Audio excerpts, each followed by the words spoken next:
ओम नमो भगवते वासुदेवाय। जय श्री कृष्णा। आइए श्रवण करते हैं देवशयनी एकादशी व्रत कथा। देवशयनी एकादशी आषाढ़ शुक्ल पक्ष की एकादशी को मनाई जाती है। इस दिन भगवान श्री हरि विष्णु क्षीर सागर में शयन करते हैं और 4 मासों के लिए जोग निद्रा में चले जाते हैं। इस कारण इसे हरिशयनी, देवशयनी या पद्मा एकादशी भी कहा जाता है। चातुर्मास का शुभ आरंभ भी इसी दिन से होता है।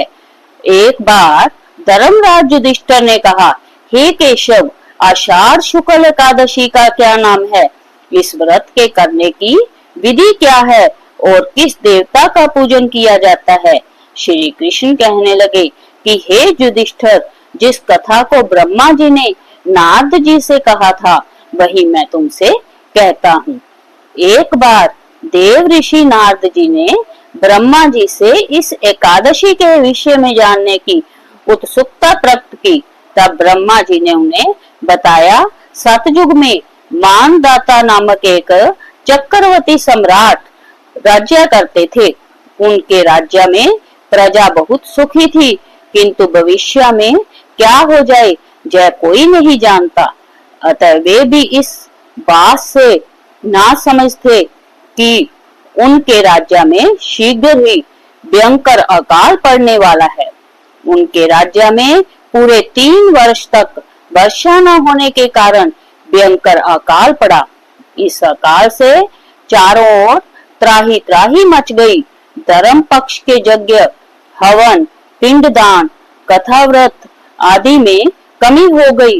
जब मुसीबत पड़ी हो तो धार्मिक कार्यों में प्राणी की रुचि कहाँ रह जाती है। प्रजा ने राजा के पास जाकर अपनी वेदना की दुहाई दी। राजा तो इस स्थिति को लेकर पहले से ही दुखी थे। वे सोचने लगे कि आखिर मैंने ऐसा कौन सा पाप कर्म किया है जिसका दंड मुझे इस रूप में मिल रहा है। फिर इस कष्ट से मुक्ति पाने का कोई साधन करने के उद्देश्य से राजा सेना को लेकर जंगल की ओर चल दिए। वहां विचरण करते करते एक दिन वे ब्रह्मा जी के पुत्र अंगिरा ऋषि के आश्रम में पहुंचे और उन्हें साष्टांग प्रणाम किया। ऋषिवर ने आशीर्वाद दिया और कुशल क्षेम पूछा। फिर जंगल में विचरने व अपने आश्रम में आने का प्रयोजन जानना चाहा।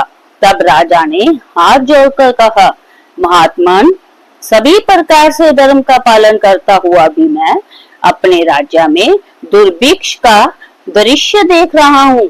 आखिर किस कारण से ऐसा हो रहा है? कृपया इसका समाधान करे। यह सुनकर महर्षि अंगिरा ने कहा, हे राजन, सब युगों से उत्तम यह सतयुग है। इसमें छोटे से पाप का भी बड़ा भयंकर दंड मिलता है। इसमें धर्म अपने चारों ओर चरणों में व्याप्त रहता है। ब्राह्मण के अतिरिक्त किसी अन्य जाति को तप करने का अधिकार नहीं है। जबकि आपके राज्य में एक शूद्र तपस्या कर रहा है। यही कारण है कि आपके राज्य में वर्षा नहीं हो रही है। जब तक वह काल को प्राप्त नहीं होगा तब तक यह दुर्भिक्ष शांत नहीं होगा। दुर्भिक्ष की शांति उसे मारने से ही संभव है। किंतु राजा का हृदय एक निरपराध शूद्र तपस्वी का शमन करने को तैयार नहीं था। उन्होंने कहा, हे देव, मैं उस निरपराध को मार दूं, यह बात मेरा मन स्वीकार नहीं कर रहा है। कृपा करके आप कोई और उपाय बताएं। महर्षि अंगिरा ने बताया, आषाढ़ माह के शुक्ल पक्ष की एकादशी का व्रत करे। इस व्रत के प्रभाव से अवश्य ही वर्षा होगी। राजा अपने राज्य की राजधानी लौट आए और चारों वर्णों सहित पद्मा एकादशी का विधि पूर्वक व्रत किया। व्रत के प्रभाव से उनके राज्य में मूसलाधार वर्षा हुई और पूरा राज्य दान धान्य से परिपूर्ण हो गया। इस एकादशी के दिन भगवान विष्णु क्षीर सागर में शेषनाग की शेषक्रिया पर जोग निद्रा में चले जाते हैं और कार्तिक शुक्ल एकादशी को जागते हैं। इन 4 महीनों में विवाह, गृह प्रवेश, मुंडन जैसे मांगलिक कार्य वर्जित होते हैं। व्रत करने वाले व्रत की पूर्व रात्रि सात्विक भोजन करे, प्रातः स्नान कर व्रत का संकल्प ले, श्री हरि विष्णु की पूजा करे, तुलसी, पीले पुष्प, धूप, दीप, फल आदि अर्पित करे, ओम नमो भगवते वासुदेवाय मंत्र का जप करे, भजन कीर्तन करे। द्वादशी के दिन ब्राह्मणों को अन्न दान कर व्रत का पारण करे।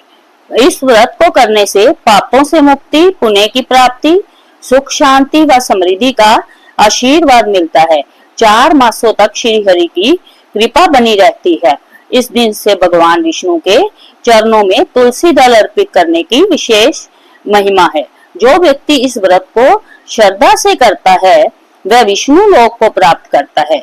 देवशयनी एकादशी की मंगलमयी व्रत कथा आपको पुण्य, शांति और श्री हरि की कृपा प्रदान करे। जय श्री हरि विष्णु।